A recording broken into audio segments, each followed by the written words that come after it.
It's a wonderful pleasure to be able to welcome back Professor Richard Joseph. Um, any of you who have designs to enter academia know that academia sort of has these circles of expertise. And in the African politics circle, Richard really is, one of the superstars that has really structured our thinking on so many different issues in terms of African politics. But what's made Richard so inspirational for me over the years, and he's been a mentor for me, as many of you may have heard last time we had him here, is that Richard has had that wonderful career where he's been both academic and practitioner. And he's really managed to weave in and out of both of those worlds over the years, starting in Cameroon, but spending a lot of time in Nigeria, where I spent a lot of time working. He was at the University of Ibadan for many years. He was at Northwestern University as director of their Africa Studies Institute. But in the 1980s, when President Jimmy Carter had set up his NGO, the Carter Center, which, by the way, our own Kroc Institute for Peace and Justice was very much initially modeled after. And its first director was actually the head of conflict programming at the Carter Center, Professor Joyce New. So we have a lot of inspiration from there as well. President Carter asked Richard to come and really help structure an initiative looking at democracy on the African continent and thinking about how could an NGO, an activist NGO like the Carter Center, really have the greatest sort of impact. And he brings that deep institutional knowledge from both sides. And now that he is, as we say in Nigeria, retired but not tired, he's been really focusing on thinking about, he brings all of those sorts of materials from his time working with the Carter Center, working with these various universities around the world. And he remains extremely active working with the Nigerian equivalent of their foreign policy think tank, in terms of thinking about building on these archives and thinking about how can we go forward, learning from the past. And we were just talking just now, thinking about, the gutting of USAID, the US State Department, just simply the institutional knowledge that just went out the door in the last year of the American government in terms of how to deal with all these incredible global issues. Is we are eventually, Republican or Democrat, the American government's going to have to rebuild this. And where are they going to get the institutional knowledge? Individuals like Professor Joseph are going to be, I think, critical in helping us to sort through the debris, so to speak, that we now are trying to pick up the pieces from and trying to reconstruct something that can get the world back going in the direction that we wanted to. And consequently, today's conversation could go off in a lot of different directions.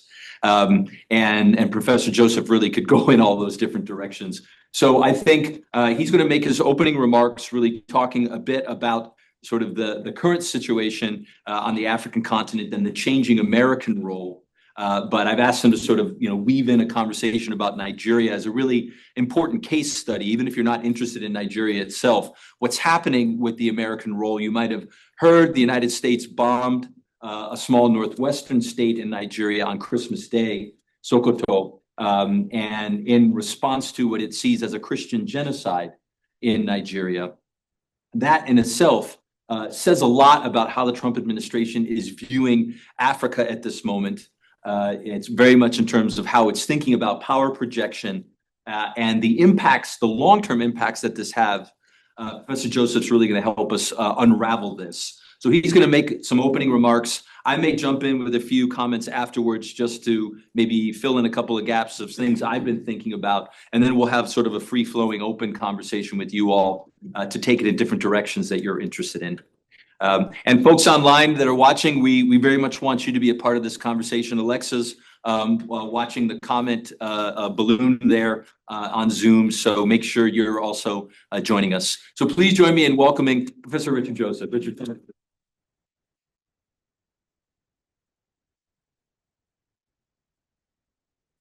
Right. Thank you all very much. Thank you, Darren.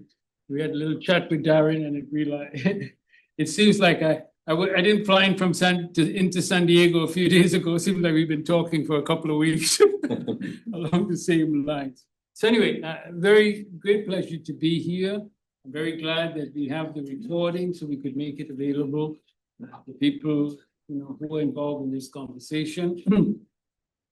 And by the way, something else I just thought about is that we'll have a question and answer period, but also I can discuss with Darren and Alexa how we can have questions that some of you might have later on that we can't go into them at the X country you'd like to know some more about, and maybe we'll find a way in which some of those questions can be collated and then sent out to me, some kind of triage, and here are some of the questions, and then we can continue the conversation in that way. But I'm very much open to that opportunity. Okay. Also, I'm going to go pretty steadily through. Resisting the urge to ad lib and bringing this, that, or the other, because you have this opportunity to follow. All right. So the topic is building peace in precarious places. Lessons from Nigeria and other African countries. I have an opening quotation. It's from an organization called Next Year. This is really, it's part of one of my, I have some Model A's from the continent of, institution building, purpose built, effective, all the rest. And so, Dean Q has been on that program, and so have I. But anyway, I start off from a quote from one of their recent statements, and it's as follows. The statement refers to, quote, a deepening governance deficit, this is in Nigeria, in which crises do not resolve before the next one arises, leaving citizens in a state of near constant alert. And that was on February 5th. By the way, you'll see all my references are quite recent. We can extract from next year's statement a working definition of precarious places. So I didn't have to do this myself. It is where people find themselves, quote, in a state of near constant alert. Senator Lisa Murkowski caught our attention some months ago when she spoke of fear in the halls of the US Congress. Betty Yee, former California controller, was a special guest at a major event in San Diego yesterday. And that major event is one with my sister, Angela, who has an amazing organization, which is called Women of Color Raw. And she has a few hundred people in attendance. But in fact, there's a clip in one of your San Diego papers I can share with you. We have a local person here. She was here last time. But Betty Yee was the guest speaker at that event, and a lot of other very distinguished women here and in Washington. She spoke of a sense of being, quote, under attack. Later that day, an op-ed in the New York Times Online was entitled, and you all may have seen it, "It's Quieter Now. People Are Afraid." The author, Rong Xiaoping, spoke of, quote, a state of watchful quiet in a multi-ethnic area of Queens, New York. I go on to quote from him, even simple routines like walking outside can feel risky. Hispanic-looking citizens have taken to wearing lanyards around their necks, prominently showing their passport. And by the way, for the first time in many years, anytime I'm traveling any distance from home, I carry my passport. With a little luck, I could get it out before I'm tossed into the back of some vehicle. The world has changed even since I spoke at the Kroc school last May, as I was greeted with just that remark. In his recent address at the World Economic Forum in Davos, Switzerland, as you all know, the Prime Minister of Canada, Mr. Mark Carney, used a word that resonated worldwide: rupture. One of my former students, now a close colleague, alerted me last February when I returned from abroad. Onslaught was his word. So what's your word? I call it the situation. So in my messages and so on, I just refer to the situation. I don't have to spell it out to people I correspond.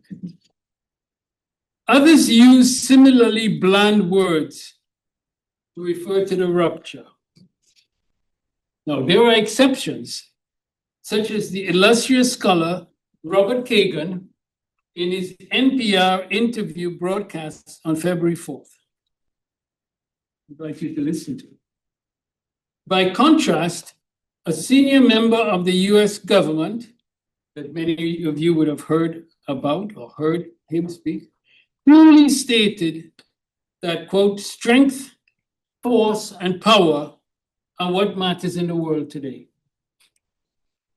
He and associates of the current president do not use bland words.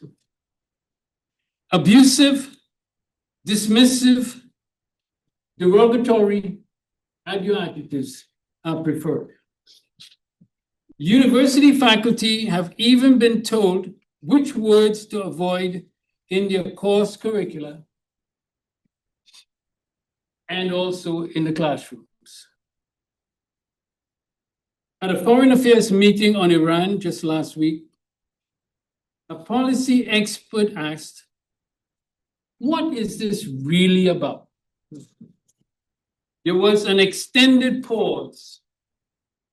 No one in the meeting responded. What is this really about? The current president has stated that he is only limited by his morality and his mind. And so, he even threatened to shift his focus from peace when European leaders would not accede to his demand for Greenland. A board for peace, of which he is the chairman, whose initial brief was the post-war reconstruction of Gaza, has an ever-extending mandate. What is anything really about today? Precarious can refer to situations where there is no effective state, as in many countries in the Sahelian region of Africa.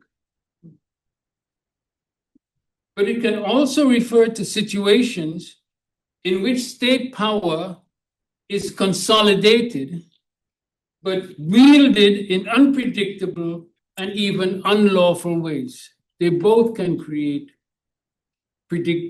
precarious places. Either not enough power or a lot of power, but used in ways that are very threatening and undermining. How do we advance peace studies, the core purpose of this school, in such uncertain contexts? I recently wrote a paper, soon to be published, and that could be made available to you, to commemorate the 50th anniversary of my first arrival in Nigeria. I think many of you will be doing the math and saying, hey, wait a second. When did he arrive in Nigeria? 10 years old?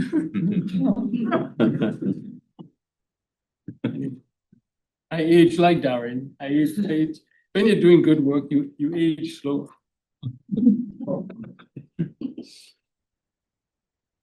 I was inspired to reflect on precarious situations I had encountered.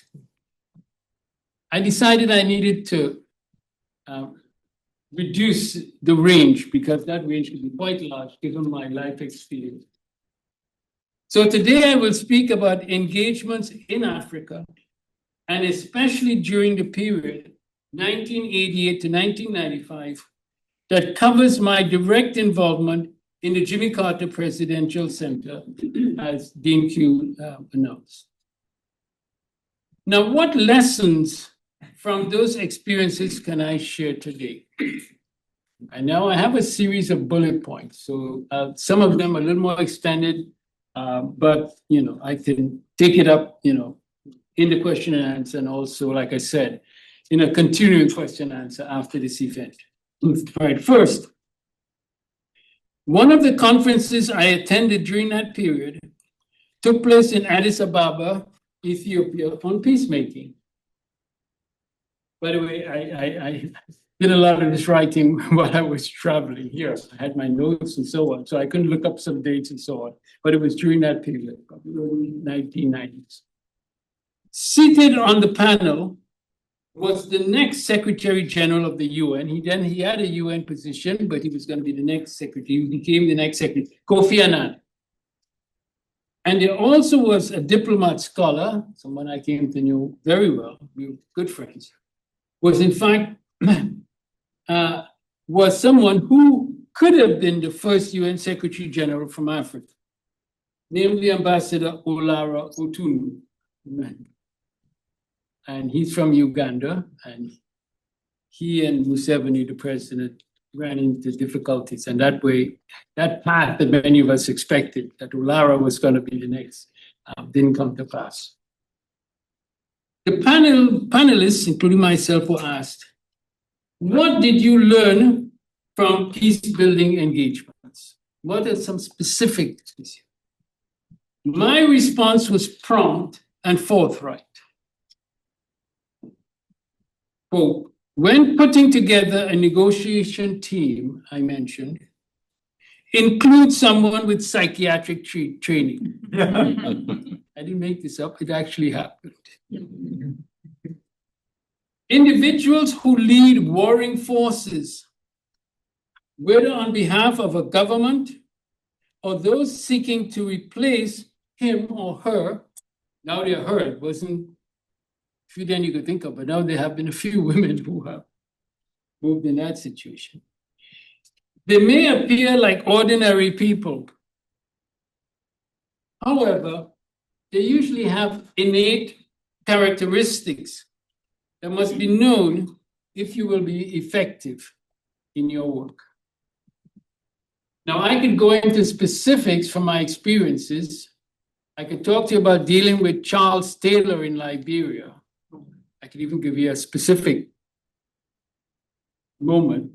Tina, my partner here, surely most people heard it when I actually went off to see Charles Taylor in Banga. We had our offices, Carter Center in Monrovia, and there was a World Food Program whose truck had been seized by Carter with some drivers on it. Anyway, the story is that, I set off to bring them back. And it meant going in. We had periodic meetings with Charles Taylor. And literally, from the beginning, based on my knowledge of Taylor and all we learned from those experiences, was actually having to now really put it to work with Taylor. What things to say, what buttons to press, what, on and on. Just being very focused on that. But I'm just giving you, I could talk in more daily, of the importance. In other words, that, I, of course, didn't have psychiatric training, but I had known the way to deal with trailers, really being able to make use of that knowledge. I think of Sani Abacha in Nigeria. And Colin Powell once saying, with regard to Sani Abacha, because when Sani Abacha, you all may not know, but when Sani Abacha was able to step in Nigeria in 1993 and was able to move Ibrahim Babangida, the military leader, aside, and Colin Powell said that he's seen a lot of CIA profiles of leaders, and he said, that Sani Abacha has one of the worst that he's ever seen. And you could well imagine what that could be. The world later came to know what it was about, right? You can talk about ruthless, utterly. I can also talk about Jerry Rawlings, but in a different sense in Ghana. In fact, even I am learning, there was something about the Rawlings that I didn't know even after years of working there, but subsequently understood how Rawlings was really monitoring what is going on, even what we were doing, and even what this guy, Richard Joseph, is doing, and all of that, and how that whole process, really operated. So you were seeing one person you're dealing with, a very charismatic guy, but really what was really operating in terms of his thinking, and really getting that sense. All right, I could go on and on. The other two names I have here are Kenneth Kaunda in Zambia and Frederick Chiluba. I could tell you very briefly, after Frederick Chiluba, it was a wonderful event, in terms of the elections in Zambia. It was the first one, major one, which a sitting leader, long-time leader, was defeated, actually, accepted defeat. And of course, President and Mrs. Carter have a lot to do with how that transpired. But one of my first visits back to Zambia after that, where I said to his associates, because things were happening and couldn't really understand it. And let me tell you the answer I get. You can see when I asked him, Patel was his name, one of his senior, parts of the movement for multi-party democracy in Zambia, and trying to find out. And he's saying to me, Richard, we didn't know the guy. Here is a guy who we come to know during that whole process leading up the elections and defeat and all sorts. But him saying, we didn't know the guy. We thought we knew the guy. So. All right, my second point is a considerable amount of politics is theater. And you might find that a little strange for someone who spent as many years as I have studying and writing on politics, saying that to you. But a lot of politics is theater. And also, especially, a lot of what we call negotiation peacemaking. And I'll just bring out a few examples that just came to my mind. One of them came to mind was in Sudan. I don't know if these names were when the coup took place in Sudan. And Omar Hassan al-Bashir came to power. President Carter and a small team met with al-Bashir and some of the other leaders of that coup, and anyway, all of that process. But it turns out, gradually you learn, you learn the name, you eventually learn the name of Dr. Hassan al-Turabi, who was head of the National Islamist Front. So just one particular experience, and I have photographs, Richard always gonna have photographs, he's gonna be talking and I'm grabbing his phone, so I have them. But it shows this photograph in the living room of al-Turabi, and his wife is sitting there. The President and Mrs. Carter is sitting there. And anyone who came in would see this extraordinary scene taking place, right? Very convivial, so on. And if you know anything about the National Islamist, what was really behind that coup and behind the military and all that. But there's something else you would not have seen. Is someone literally grabbing me and pushing me up against a fence. It's a wooden fence. And saying to me, he was saying to me right up in my face, Richard, what are you all doing? And saying to me, do you know who they are? Do you know what they're doing? You know what they're trying to accomplish? So he's saying to me, that scene you're watching of this Hassan al-Turabi, he had various degrees. He even had a degree from the Sorbonne.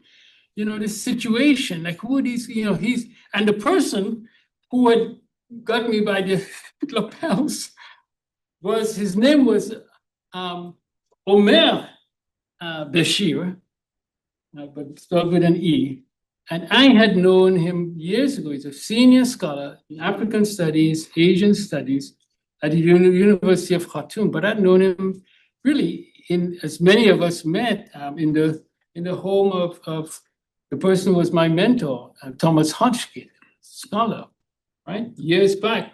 And he wanted to know to me, Richard, this is, this is a play these people are putting on, And so I'm just giving you that. And they're, oh my goodness, I have to write this up. And there's so many circumstances I'll be writing about describing these circumstances. And in many of cases, some of them many of them I have photographs. Some of them, the photograph is up here of what took place, so I could relate it, right? So bear in mind, that it's, oh my goodness, the names are right down here. Mugabe, Yadimo. All of those scenes, I'm looking back and can realize how theatrical a lot of this was, okay? I have a word here, and I'm not going to say much D.Phil about it. And the word is kingship. One of our colleagues, Tom Callaghy, wrote on Zaire, probably then Congo. But I remember when he used to put forward this idea. I don't even know if he used kingship or monarchy or so, but he was talking about Mobutu in Zaire. And I never fully appreciated it. Of course, we're now having to deal with this idea of kingship here. But looking back at this dimension, of kingship, and when Callaghy came forward with that notion, he was thinking back of monarchy. He was thinking, of these. But after a while, you realize there's something about being a king, behaving like a king, wanting to be treated as a king. All right, but I'll just leave that with you all. A fourth point that I have here is, I call it woman power. And here I'm thinking of Rosalind Carter, because the opportunity of being in a lot of situations with President and Rosalind Carter, maybe one or two other associates of the Carter Center. And the role that she played in a lot of the achievements, of Carter, they have not been written up, but you had to be there to really experience it. There's a photograph, just to give you one example. So many I can give you, but one example that comes to mind is when Kaunda lost the election in Zambia. And Carter always used to say, one of the most difficult things is getting these leaders to accept. First, you got to get them to accept the election. You have to get them to accept the fairness, all of the things you have to get them. The kind of thing that's being eroded right now in America is the kind of things you have to get them not to do or to undo in terms of these processes. But then, so Carter is saying that, really getting them to accept, because even when they agree to elections, they do not expect to lose. Sorry, but I had the same experience here. You mean I lost to that guy? That was very fundamental. How could that be? When he the few times he's actually spoken, it's come out, it was, how could I have lost? Right? So this idea of Carter saying is, thinking. But there's this photograph, you'll see, after the announcement was made and Kaunda stepped forward, and the photographs are taken, and he had accepted that he was going to his defeat standing down. And you will see that there were 1, 2, 3, 4 people standing with Kaunda in the middle. And so there was President Carter, and Kaunda is in the middle, one side of him, and Rosalind Carter on the other side.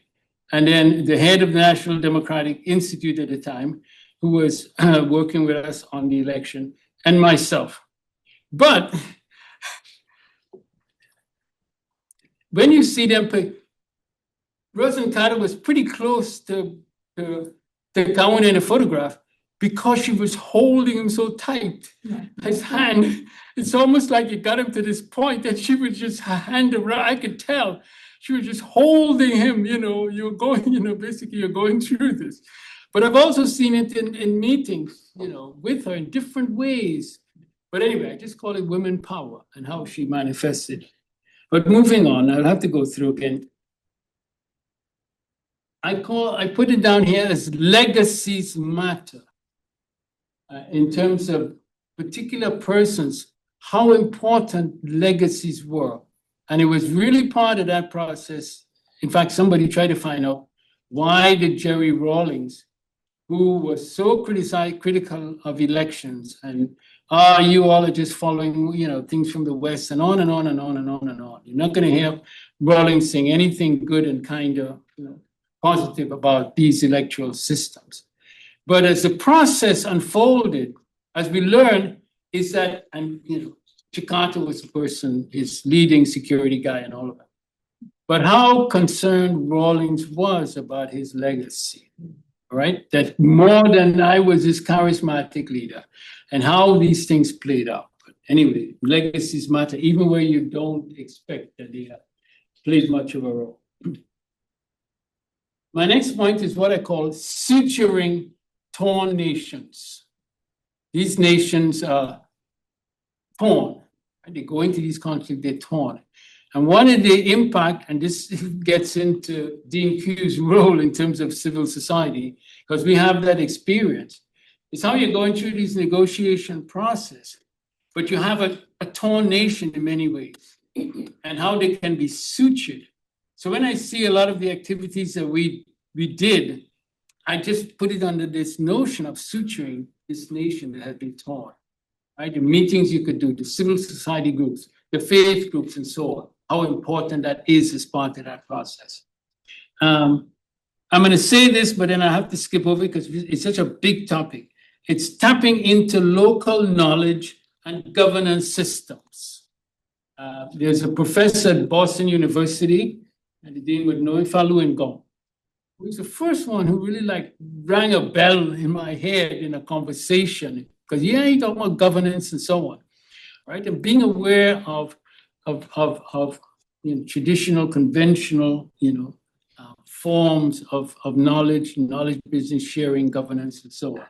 And then it connects with what some colleagues have done, Richard Sklar, Peter Ecke. But it's an important area. I can't say much about it, but I'll just let you know. All right, there's an idea that I am putting forward is this paper that I've done on Nigeria, but it came to me. I call it ramparts of developmental governance, and it's the idea of ramparts of developmental governance, and it will vary from country to country. And how do you now? And I'm hoping that Nigerians, they're going to have this occasional paper I've written. And the title is Ramparts of Developmental Governance, of how you can have a notion that can be adopted by many people in this society, and they can actually work to it. And it involves what are ramparts of developmental governance that people can share in your country, and how and ways to do it and so on. But I'll just have to leave that there. But it's an important point. It was when I'm walking the corridor, I saw peace education. I really lit up with that because for me, this is so central to this work. I call it access to learning and knowledge, because we've got a youth crisis, as you all know, across a lot of Africa, and many educational facilities are not available, to many people. And for me, this is a very critical dimension. What can we do? Well, one of the things we can do is in terms of sharing access to learning and knowledge, different communities. But I'll just say that and move on.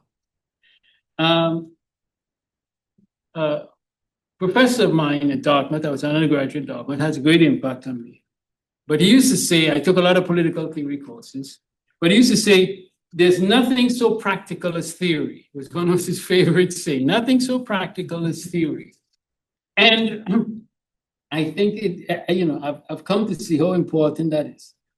And I just have some notes here. For example, I'm very much associated with this notion of prebendalism in Nigeria. You know about it, so on. But when I was doing work on the transition to the Second Republic in Nigeria, coming out of military rule, And the whole notion of prebendalism, you can look it up, but it not only came about because I was there dealing with these situations and it coming to me and so on, but I was also teaching a course called On the Theory of the State. So I was daily teaching about it and then studying Nigeria. And so being able, this is why also in Nigeria it has been adopted so much, and some of my former students are such leader proponents and everything about it, is because that conceptualizing, right? So here it's talking about, how practical these theories we're learning about Hobbes and Locke and so on, all of that, played into this situation. But I'll skip over the others. Well, not all together, because I brought with me an outprint of an article by Jeffrey Herbst. He wrote one of the best books on this subject, States and Power in Africa. But we have an exchange in international security on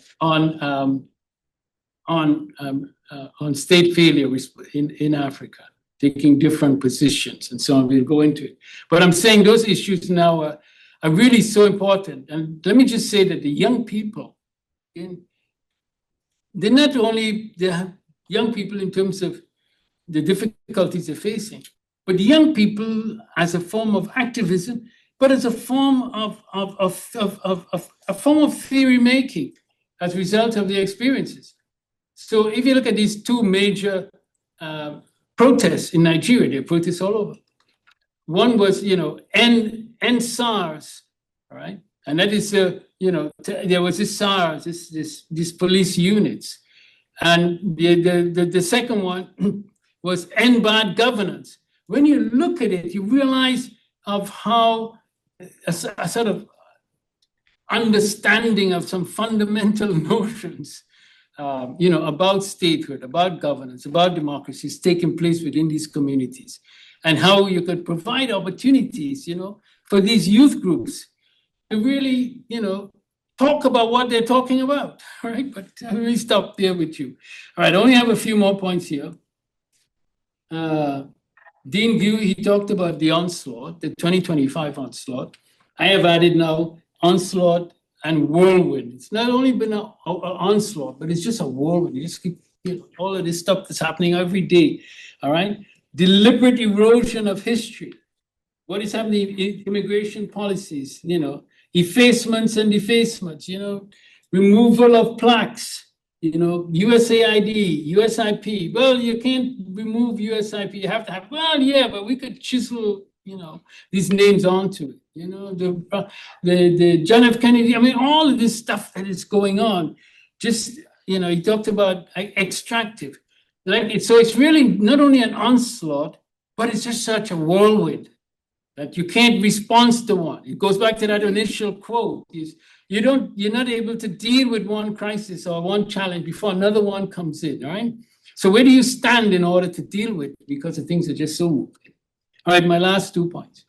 There's a young man who is going to be very active in this conversation that we'll be dealing.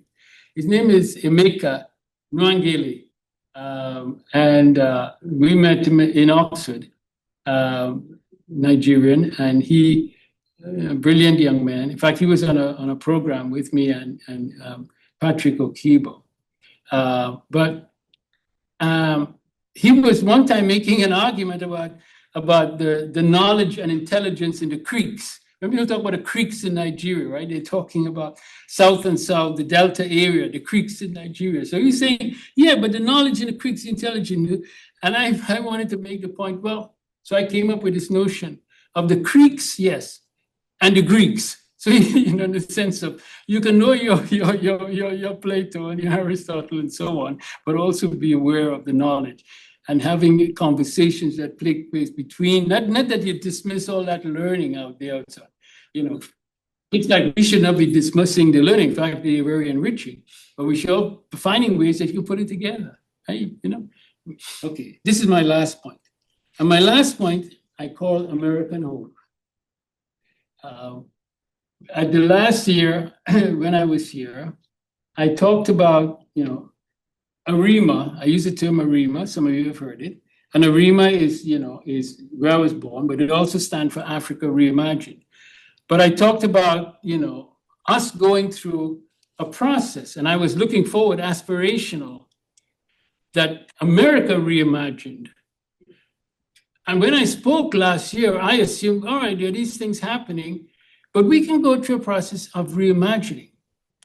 In fact, if I had to take up that same point today, and I am taking that point up today, is the fact that we are going through a process, we have gone through a process of America reimagined. You even have situations which would be very odd to think about, right? So USAID pushed aside, a lot of health programs have been put aside. But you have programs that are now being, put in place in terms of agreements. So you have countries signing in Africa and most likely elsewhere, and they're called, America First Health Strategy Agreement in some countries. So think of putting forward a program that on the face of it is supposed to be humanitarian, we'll be helping you, but it's called America First. And then, it's like, how do your mind deal with that? Well, it has a logic to itself.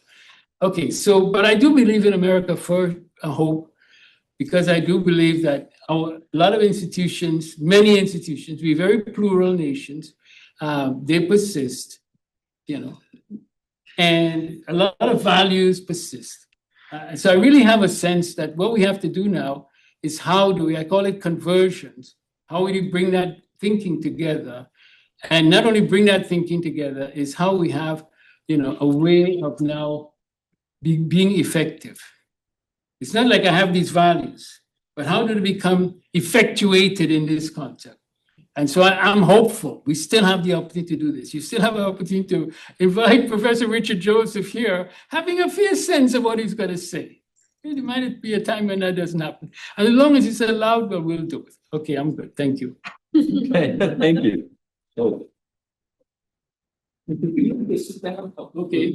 You want to sit for a minute, and I'll make a few comments. All right, go ahead. And then we can engage folks. Yeah. And knock over a few things. Right. Well, one of the dangers of having somebody with the experience of Richard speak is that you heard a whole list of different African dictators and leaders that maybe you don't have all of the background information on those. So I'm going to try to tie a couple of things together on the Nigerian context, just as an example, and to illustrate some of the points that Richard made that I really want to hope you're walking away with and not missing really some of the wisdom that we're getting here.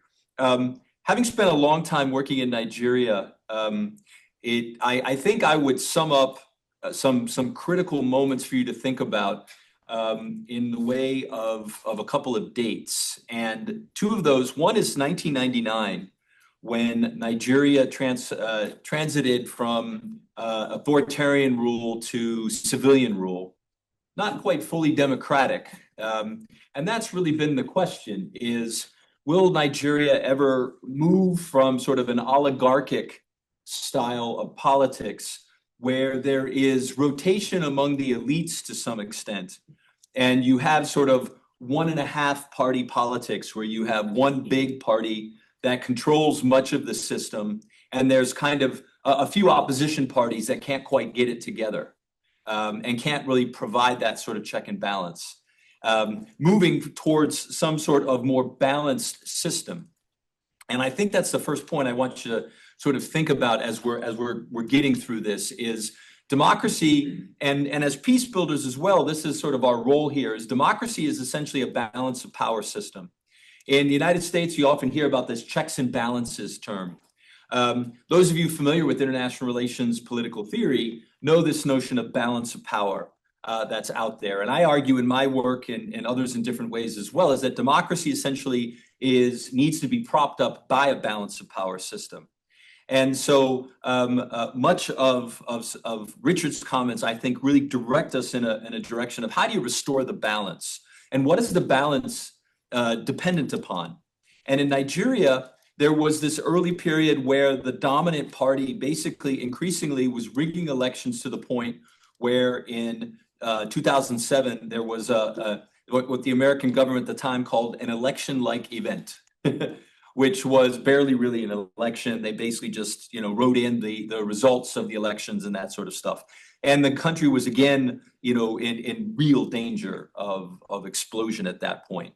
And the successor government, to its credit, did bring in some form of election reform expertise that actually opened up on another date in 2015, when there was, for the first time in Nigerian political history, the ruling party handed off to the opposition party. And critical to that dynamic, very much like what Richard was saying about President Carter and Mrs. Carter, sort of hand-holding then President Kenneth Kaunda in Zambia to sort of helping him out the door. We see the American Secretary of State at that time also sort of helping the then president sort of get out the door at that point to say, look, there's a life for you after this. You don't need to stay in power. And where the power changed over in 2015. But that transition in power was built upon the fact that the opposition party was able to get organized enough that it actually forced the ruling party to have to face the fact that it has lost. It forced the election commission to actually report the true election outcomes that happened. Now, there's a lot of internal conversation in Nigeria about, how much rigging did the opposition do? And was this competitive rigging that we saw on the ground? And I think the answer is yes and yes, is that there was competitive rigging on the ground, and there were also some real election outcomes that were allowed to come out at that point in time. Since 2015, we've seen the then opposition party do exactly what the ruling party was doing before that time in terms of beginning to build its own power base and increasingly rig out the opposition. And we are now looking at elections next year in Nigeria that are looking extremely problematic. I mentioned that whole context there to talk about some of the key things that Richard was getting at that I really hope you walk away from this conversation with, which is this whole notion of so-called soft power. And this distinction in international relations theory, hard power is always seen as military power, and money. Right, that between sort of financial power and military power, that's hard power. And the more hard power you got, the more influence you have in international relations. And soft power is all this soft stuff that civil society, political culture, right, social capital, ideas, civil society, all the stuff that we engage in sort of gets lumped in there. And I always like to tell colleagues to think about this stuff, and I feel like Richard's presentation really underscores how hard, so to speak, soft power is. And it's a bit like, and I love, and many of you hear me talk about, Professor Erica Chenoweth talks about the 3.5% rule in terms of if you have 3.5% of the population mobilized, only 3.5%, it's the average that leads to regime change, which means that, the vast bulk of the population, is sort of going with the flow, living their lives. So true social change actually happens very much seemingly at the margins of society with very small percentages of people. And the great forces of the world, the vast majority of us are moving with this so-called sort of soft power flows that are happening there, which are the ideas and the constructions and the very practical theory that Rich is talking about in terms of how we view the world. And I want to focus in on a few points that he mentioned. Richard talked about the psychological dimension of political change.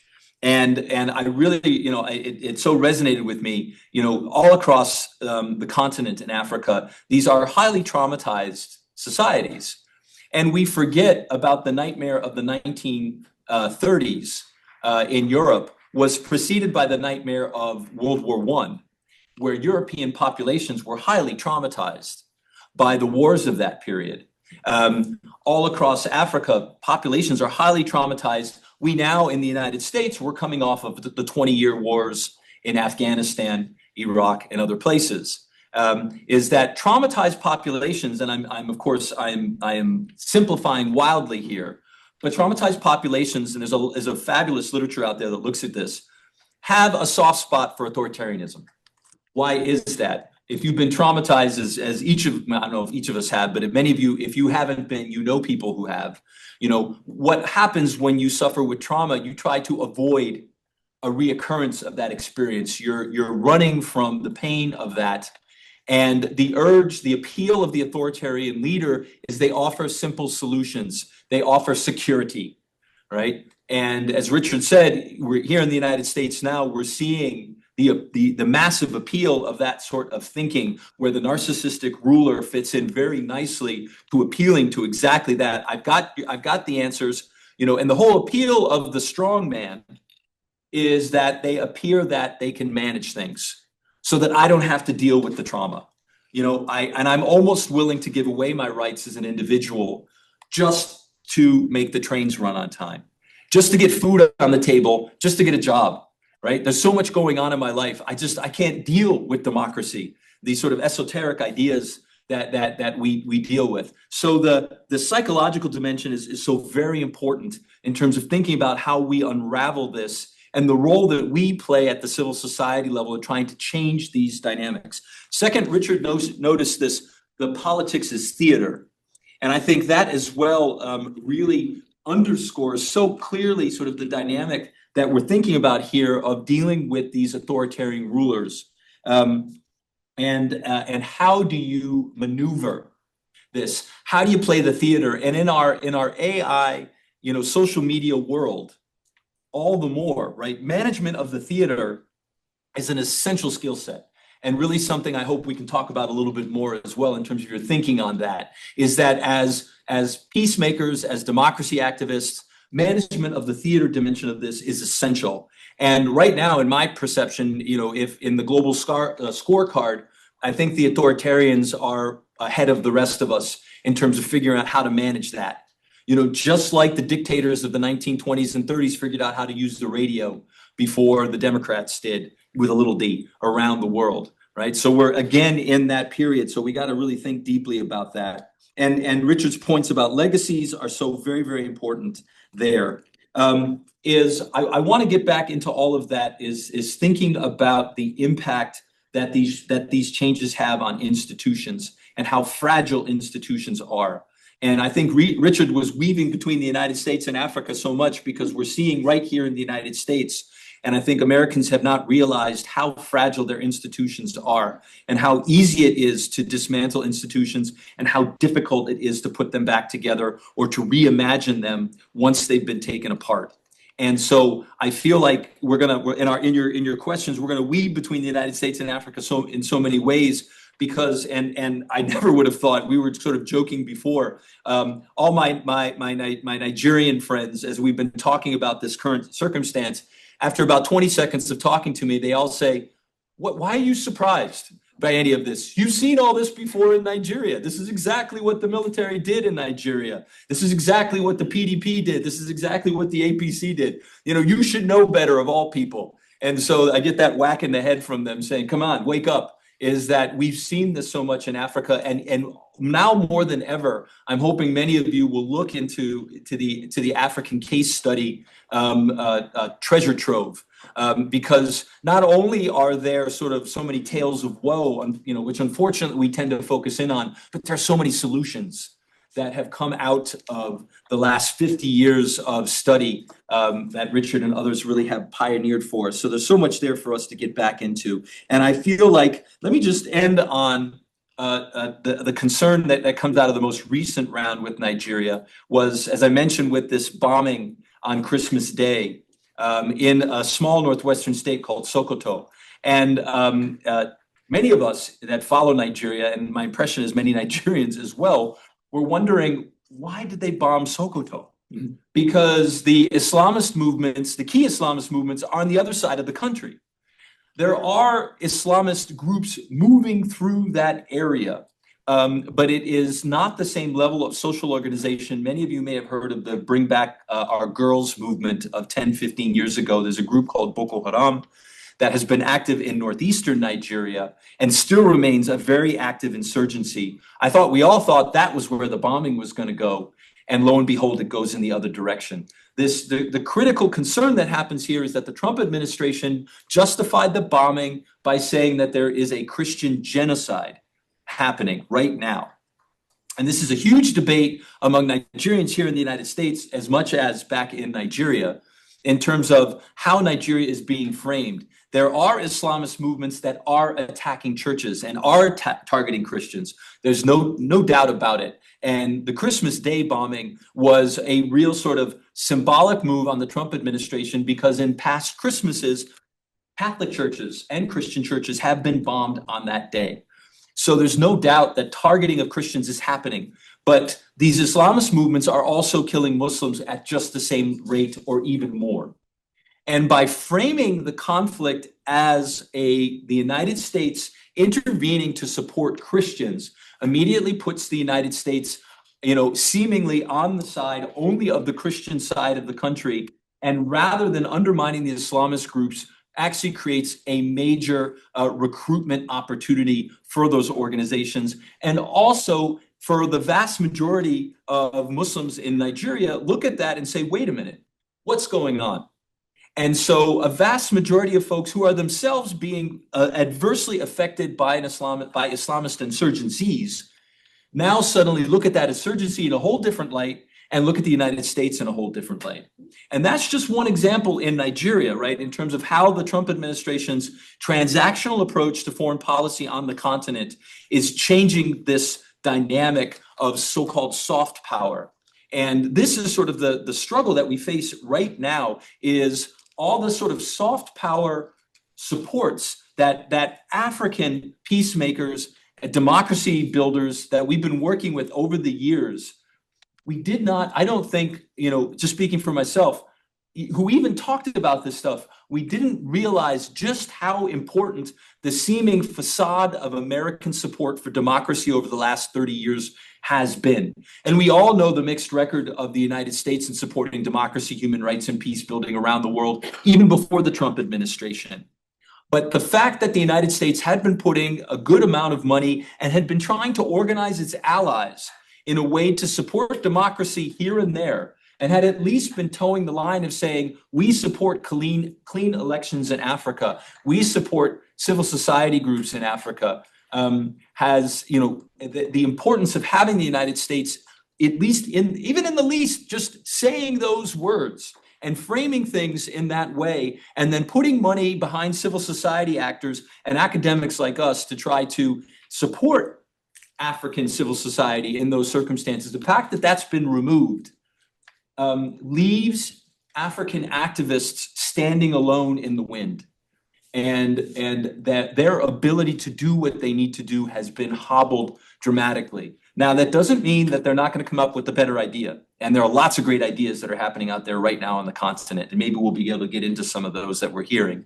But just to say, that's the moment that we're in right now, is this shift in the soft power has had a dramatic impact across the continent, which has ramifications in many other parts of the world. So I'm sorry I went on a little bit longer than sort of the 5 minutes that I had told myself I was going to do. The students here know that I don't get to teach right now because I'm deaning.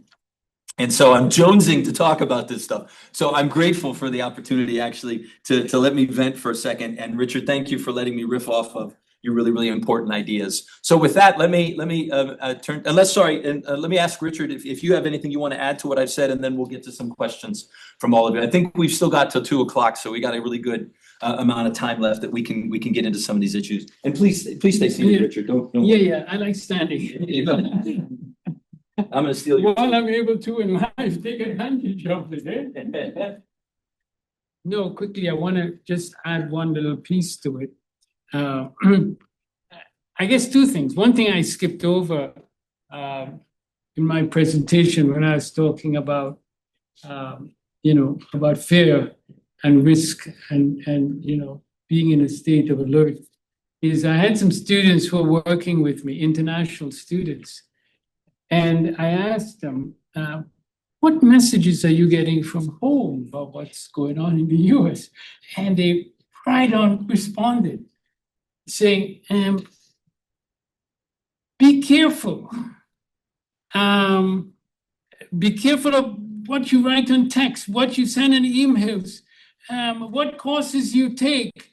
And and then Bettina here had an earlier conversation and she passed it on to me. And she said, do you know those students say that they only cross the street at traffic lights now? And so I have this, I skipped over all this bit, but and I said, those international students and others must be the most law-abiding people in the country now.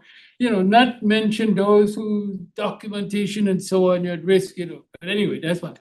The last thing is a point that it's in this paper that you all will get to read that this anniversary paper I read for Nigeria, I prepared for Nigeria, and there's a poet, Tara Moore, a couple of her poems mean a lot, but one of her poems is about quiet power, and so one of the things I will add to this term, in terms of power, is hard power, soft power, but the idea of quiet power. In fact, at the moment, one of my colleagues saw this, and he was temporarily living in Canada. He said, I live near the museum, that has to do with the Underground Railroad. And, and I was reading your comments and I was going there and I was just thinking of the whole process now, that a form of communication involves quiet power. That we know there's this onset, all the things come out. You can't all go out there and be, resisting in the way we are, see what is happening in Minneapolis and elsewhere. But there's a quiet power, a quiet sharing, where, individuals and groups are really communicating in a different way. Right? But I'll stop there and let your questions come up. Sure, thank you. Yeah, Do you want me to move this one? Yeah, sure, this is good. That's good. Great. Yes. Okay, great. So, questions, comments from folks? I know we've covered a lot of ground. So, you want to start us off anywhere? What's on your mind?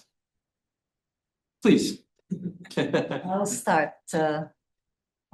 First of all, it was fascinating. And since we're the same generation, or I might be older, who knows? A lot of the names. We'll discuss it later. I knew a lot of the people that you referred to and all the historical background, which is fascinating. My question is, how is Africa reacting to the rupture or the situation or the onslaught? Is there greater effort for unity among African countries, especially under the AU or any of the other sub-regional organizations, or is every country fending for itself? Okay, it's a big question, and I can't give you a full complete answer from here. I've been here, of course. But in fact, in a month's time, the first week of March, there's going to be a conversation, a Zoom conversation, and there are three of my former students who I taught in Nigeria who are now in these leading positions and who will be responding to my remarks. And so that would be an opportunity. In fact, one of the persons who will be attending is Professor Gosa Osage, where there's a collection of my books that were donated, and it's there, at the Nigerian Institute of International Affairs. And one of the things I remember he said to me after I came back, a year ago, was, it's so good that we got this done before the world started falling apart. So this sense, so the rupture, this notion of things falling apart. But I think, let me say what I hope. This is aspirational, that the more there's a sense of, there are these forces being wielded in unpredictable ways, in threatening ways, and they can see that. And also, the more that we see this dismantling of institutions, and you're on your own, that, and I'll be speaking to that, in a month's time. It's more, I'm hoping, it's, the importance of, how important standing together, and how important it is finding those areas of convergence. One of the lines that when I have these emails that come into me, certain things, I'm using it, just found myself using it, which is, we are one. And I'm hoping that sense is that, that we are one. When they talk Somalis and this, and all of that stuff, that we hear, and people are, well, maybe you heard it in the Super Bowl. There was a guy who sang. I think there's a lot of response to, some of the ideas he's sharing and how people resonate to that stuff. You didn't know Bad Bunny would come up in today's conversation. I think I'm hearing some similar things. With our different pockets of conversations. On the positive side, it's interesting the withdrawal of foreign aid. There's been a lot of conversation for a while among political economists saying that this will actually create an opportunity for spurring indigenous African investment across the continent. So there's some conversation to that effect that is interesting. The other thing that's different now too is that with the United States switching to a more transactional approach all around the world, it's different than sort of the period of the Cold War where the American-Soviet competition was among two different economic systems. Both the Chinese and the Americans and the Russians, so far as they're present, they're all capitalists, right? So it's really all about business. It's all about making money. So in that sense, it provides African nations a way to play off the big countries against one another a little bit more than they've had, with sort of American, dominance of the system sort of in the 90s and the 2000s. Though American dominance in Africa was never that pervasive in an economic sense, like that suggests. But sort of those two opportunities may offer more. The problem, of course, from a political development sense, is that just like during the Cold War from the Americans and the Soviets, authoritarian governments are always, seemingly easier to deal with for foreign powers because you just simply, you just have to buy off the authoritarians, whatever their price tag or interests are.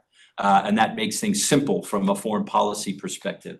So that, there's no real interest overseas in supporting democracy in that way. So again, sort of our activists are kind of standing alone, but because of, the information technology, at least I'm seeing, a lot of conversation across African civil society actors in terms of thinking about how can Nigerian activists help Zimbabwean activists, help Kenyan activists, help Cameroonian activists. So there is that conversation is bubbling. So again, I think the impetus will probably come from civil society and from business, less than the political class across the continent. And I've always felt that if the political class in Nigeria were actually to get on board with a developmentalist agenda, Nigeria would make it in 10 years. But without the political class, we were probably on a 40-year time frame. And of course, only fools and academics make 40-year predictions. But I think we're probably more on that kind of a long-term zone. But I just think the deep plurality across African countries creates a sort of natural democratic environment. And that balance of power that I'm talking about, I think, is just so naturally worked into the system that the weak states across the continent actually will make it even a more fertile ground for some sort of democratic system building. But I think, like the rest of the world, we're going to go through this intense authoritarian phase first before we get there. Other questions, comments? No? I see you're smiling. You got a question? I don't have question, but it's more like an observation. Thank you for sharing today. But I've had a wonderful opportunity to kind of learn more. Could you speak up a little more? Yeah, I had some recent opportunity to learn more about D.Phil's work with African policies through democratization. I had the opportunity to join a meeting last week with some leaders in Kenya, and they were all very helpful as well. And I just find it very interesting and exciting that there's a chance to look at really traumatic and scary things that are happening, but in a very helpful light, if that's making sense. Kind of like what we're doing, we're trying to do here today. All right, thank you. Let me squeeze in one thing, because D.Q has used the term, twice now, and it perked my head, and I wanted to say something about it. I haven't really thought through it fully, but it's this word transactional. And the first two reactions I have, one from myself and one from another colleague I'll share with you. When transactional comes up, one of my concerns is, in fact, one of the core issues in Africa and African politics is being so transactional. So, there's certain terms, you chop, I chop. This and how politics being so much about transactions, right? And and how undermining, in a certain sense. I mean, they're a positive feature, but how undermining this transactional dimension is. Even the election process. Even the voters. You want my vote? Okay, what you got for me? And that term, okay, so what you got? So anyway, I think those of us who deal with these issues have to think about how when transactional becomes so much the way of thinking and doing things, in countries in which we have been wrestling with such a transactional approach, even to basic social benefits and all of this. The other one, it was a close colleague of ours. His name is Pierre Engelbert. And I attended a meeting with him at this African Studies Association. And, and he said something, and I had to follow up with him. In fact, he was leaving, and I ran after him to follow it up. And he said to me, this transactional stuff could set Africa back. I mean, I know there's a positive sense, but because if the transactional being, all right, what are you ready to put on the table? And if what you're ready to put on the table have to be your mineral resources, and the risk of Africa being pushed back, in terms of transaction, what do you have ready? Well, we have this, right? But I really feel like this is, us thinking about, the kind of thing we normally talk about, but now thinking about it. What are the implications of this, given our knowledge of the challenges we've had in the continent? So yeah. You have there you go, hands, I liked it, hands going up. No more of this quiet power, let's talk. Yeah, I was really interested in the 3.5 rule that you were talking about, and I was just wondering if you could speak more, either of you, really, just around some of the creative solutions that are happening and thinking about the grassroots organizing. And I think to your point around the reimagining and what that might look like, being that I think so many African countries have had centuries, generations of thinking about this, and we are brand new to trying to figure out, what to do, especially at this moment. What are any of the creative solutions that you are seeing or hearing about, or things that folks are organizing around that we could learn? Yeah, I just had one piece about that 3.5 rule is and again going back to the Nigerian Institute of International Affairs, where we, have this collection, and they immediately moved to calling it Richard Joseph Learning Center. And the question becomes how. And, one of the ideas that emerged was really, being change makers. There's a young student that I was able to provide some assistance to. But there was a meeting that was held again at next year. And she came online and she said, what specific steps can be taken to break free from a new prebendal policymaking?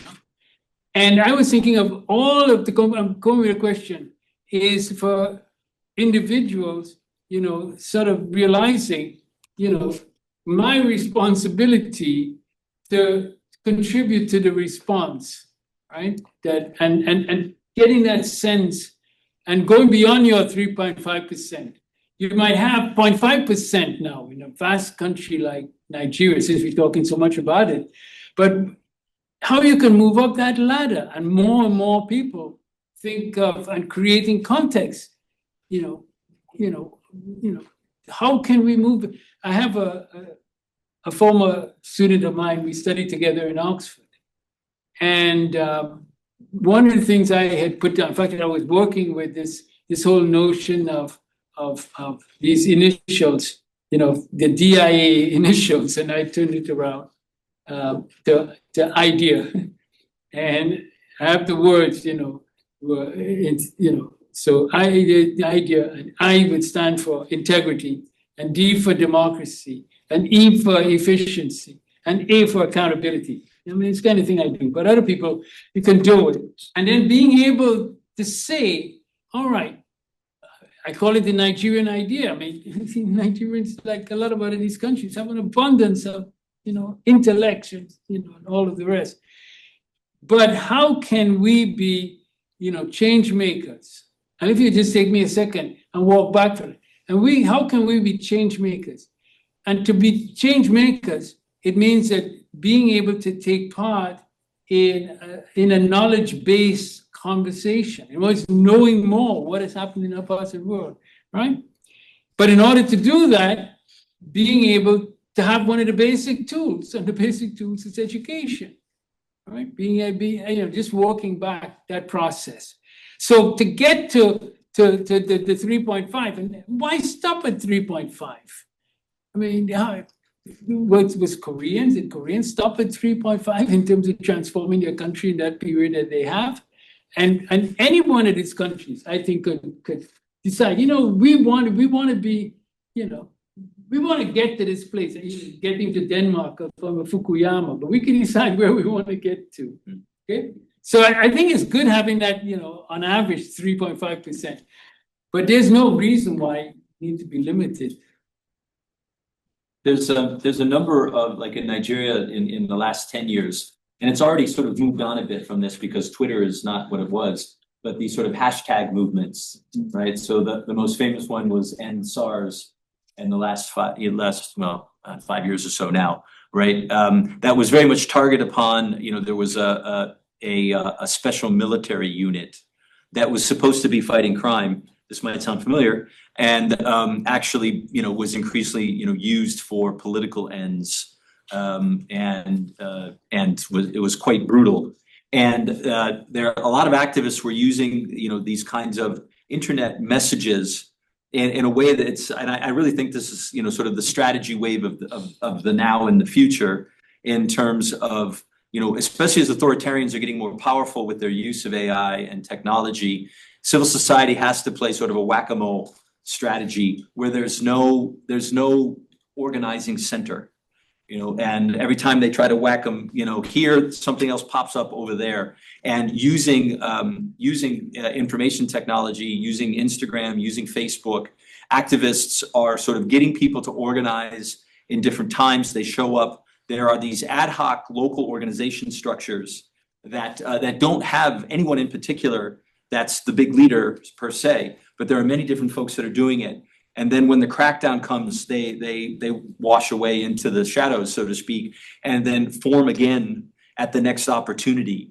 And I think, that kind of organization style, there's some really interesting models there that I find particularly inspirational. There's another piece of this too, just for us in our centers and in our NGOs that I think I've been I really like that happens in Nigeria is when NGOs, there's this one in particular that goes into the slums in Nigeria, and it's a legal human rights assistance NGO, and they go in and they teach the slum dwellers themselves how to be paralegals, and then they take their own cases to the courts, and oftentimes the police themselves are unaware of what the law is. They just do what they're told, and the police often come to them for advice on what the law is.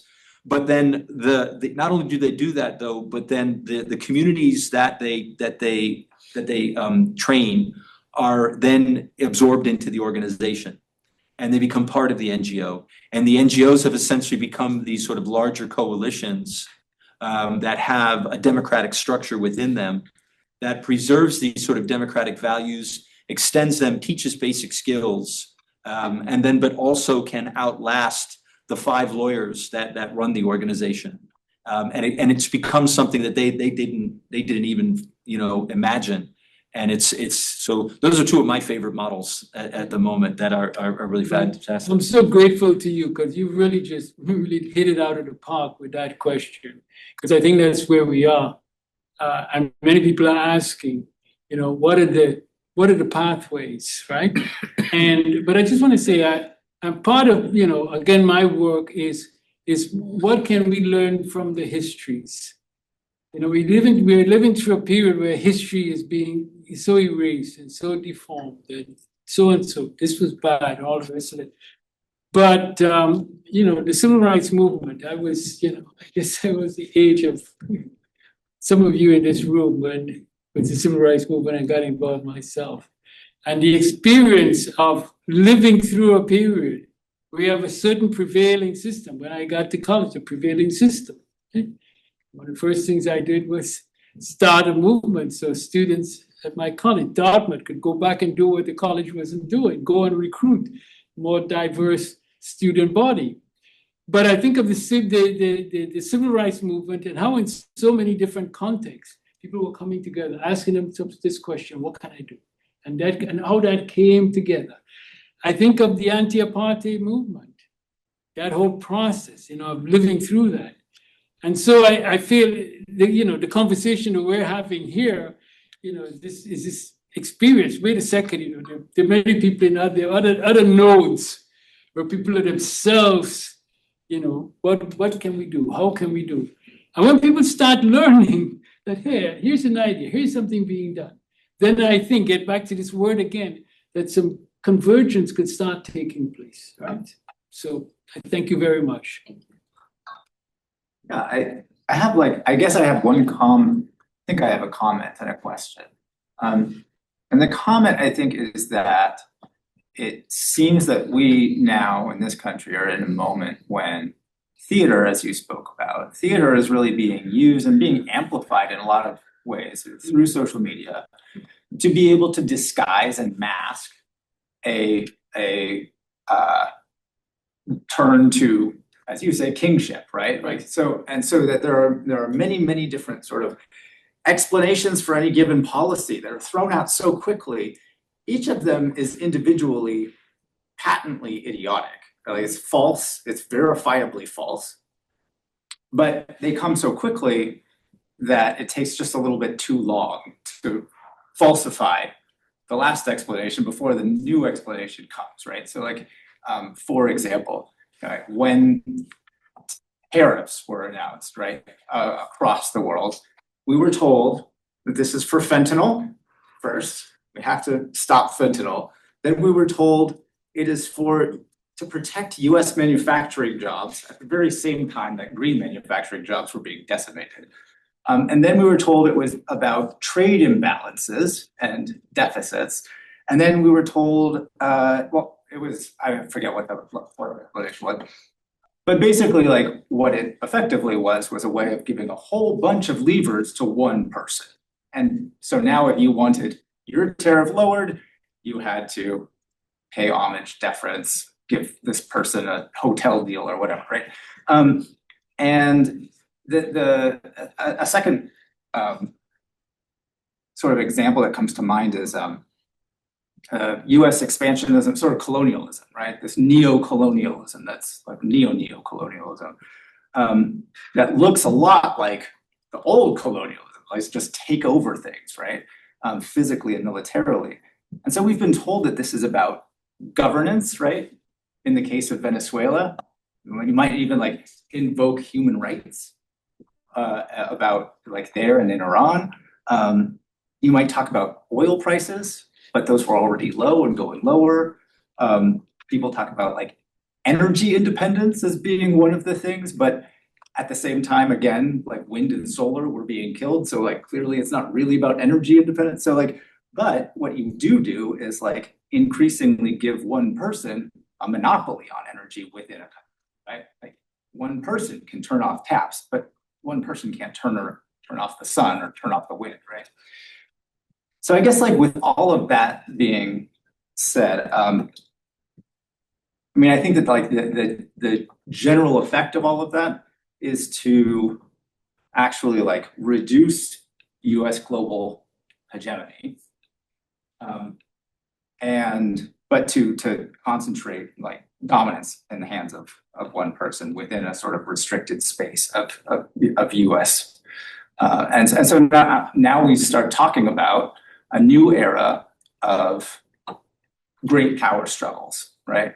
Where there is no longer any like universalism that one country, the US, has been trying to tout for everybody, but rather just competing blocks. And I guess the big question for you then, as an Africa studies scholar, is Africa is the one continent that is inhabited.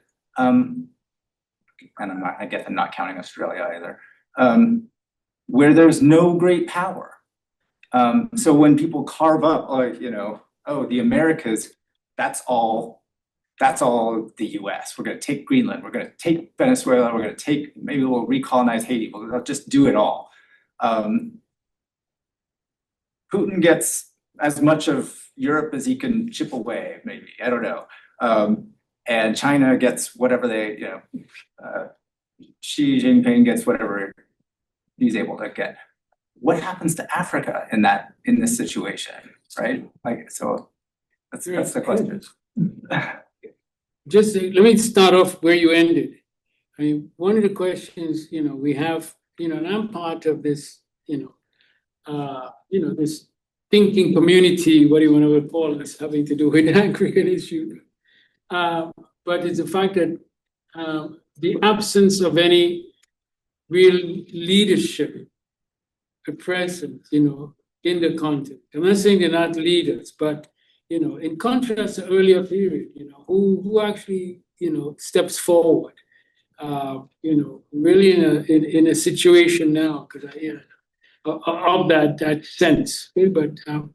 But let me get to something when you said about, what is going on. It's and let me just quote what I said at the beginning from next year: a deepening governance deficit in which crises do not resolve before the next one arises. And we can even alter that, where, one crisis is stirred up, and before that is settled, there's another crisis. So this, you're almost creating this sense, when I said whirlwind, it's of bewilderment. And then you get, something comes out announced and in capitals with exclamation marks. I mean, but leaving citizens in a state of near constant alert. So if you have a citizenry who thinking of reflecting and coming up with ideas and so on, but in fact it's bam, bam, we have to do this, we have to end this. Oh, you look at this tariff. Oh no, it's cut down to that. I mean, it's I mean, in the case of what they said about governance, of a governance deficit, but maybe we could come up with a different terminology. There is something about governance now, how, I think you would tell you, one of the things that, I came on the scene with President Carter with the African Governance Program at the Carter Center. right? And, I can see going back and saying, okay, we have to have an American governance, program because, what's going on? Why is it going on? How do we really get back to some kind of normality? So let me, there's something there.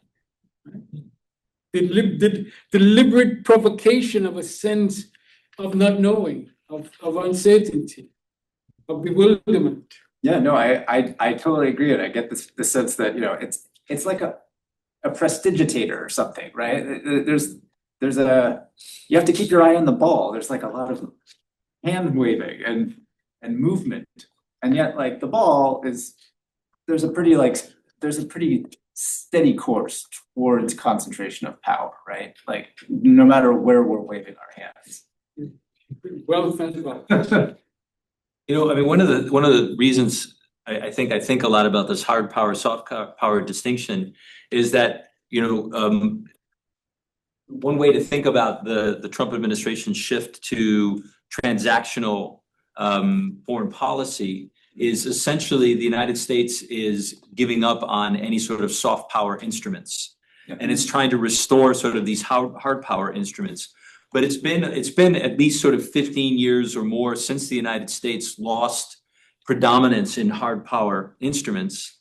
And so over the last 15, 20 years, American predominance, I would argue, has been very much predicated upon all these soft power dimensions that we had. Our sort of, for lack of a better term, ethical leadership in terms of open markets and democracy and all these sorts of institutions that we had spent so much time building. By the Trump administration sort of sacrificing all of these things, essentially is actually undermining our competitive advantage. And so now the United States has to fall back on these sort of hard power dynamics, but we've already lost that role, which gets to your question about in Africa. I mean, I would say Africa is very firmly in the Chinese sphere of domination right now. That's the question, right? The Chinese footprint economically is in every capital across the continent. I can't speak to North Africa as well, but I think certainly in sub-Saharan Africa, this was 20 something years ago. There was a Chinese footprint in everywhere from Freetown in Sierra Leone, which just came out of a civil war. Nigeria was one of the last countries to sort of fall to this kind of influence. Now there's a massive Chinese, investment there. So I think, in the sort of great power game, the United States just ceded all of the continent because it gave up all of these soft power instruments, in my opinion, and therefore, China is going to continue to sort of wax. And footnote, Howard French, China's second continent over a decade ago. Yeah. Please. Thank you very much, Professor. So as someone who came from sub-Saharan Africa, I'm from Niger, so I'm neighboring country with Nigeria. My question is mostly related to the governance. Like, we can see like there is a kind of snowballs effect of military coup. So there is Niger, then Mali, then Burkina Faso, then Benin recently. So my question is, how would you explain that as someone who is expert in the field?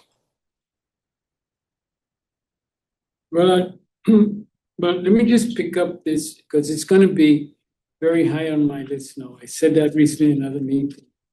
This idea of insecurity, right? Insecurity, not just thinking of insecurity in the sense of the military aspect, but insecurity in just insecurity in terms of the basics of life, jobs, food, all the rest, that sense of insecurity. And there's been a lot, and Dean Q could be explained quite fully and very well the way the coups have occurred and how they've swept. But but the idea of what is going on in the society and with the populations and the delegitimizing of rulers, who even have gone through these processes. They've gone through these processes. People see them as just charades, manipulated. But on the other hand, they're not able to deliver on these basics. So it's, it's just this vacuum that we have now. And of course, we're back again, that the military, there's, back in the old works on the military in getting into power, there's this push and pull factor. I mean, there's push with these military guys, you get these uniforms, you get this, that, and the other, or the push to get into that. But it's also the pull. It's almost like you have this vacuum that's great, of legitimacy and effectiveness of those who are there, right? And that pulling the military, and so those dynamics there. Let me just add on to how I want to connect that is because I see, insecurity. In fact, I'm thinking of this conversation with conversions, and even as I'm thinking here, I'm scribbling is on, I once brought together a conversation on the consortium on governance and development. Well, the ideas are coming back to me now, and I'm thinking about a consortium on security, governance, and development. Because I really feel that the security has really risen. And these states of alert that people, under, even ways people have had to provide for themselves. This whole notion of our own state, right? If we're going to have these services and so on, having to provide it, a lot of this has happened. So I'm saying that, so what you're saying about what has happened with those military coups, I'm thinking of them also in relation to the fact that, this is a situation of, if you read those next year, just go next year and just call it up, of just this widening sense of insecurity that people have. It could be insecurity because you got this jihadist groups. It could be insecurity because you got the armed robbers, the kidnappers, a lot of this. But you also have insecurity on the basis of really, how do I feed myself, feed my family, how to send to schools, all of those sort of basic things.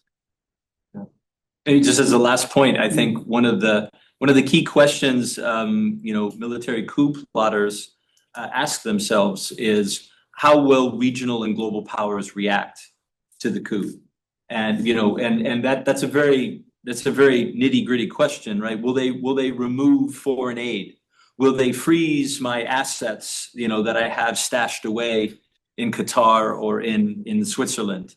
Will they allow my children to go to university in California or in the UK, et cetera, right? So all of those questions, and when the great powers, like the United States and others, pull back their foreign aid, and when they say, we don't care if you have quality elections or not, that changes the calculus of coup plotters on the ground, and they say, okay, I don't have to worry about the Americans. I don't have to worry about these. I don't have to worry about the Chinese as long as they. As long as their business interests are taken care of, they're fine. Or I can turn to the Russians, and if I give them access to the uranium assets, then they'll give me weapons so that I can, increase my power position. So it changes those perspectives. So those kinds of reputation issues and theater issues that Richard were talking about are incredibly important.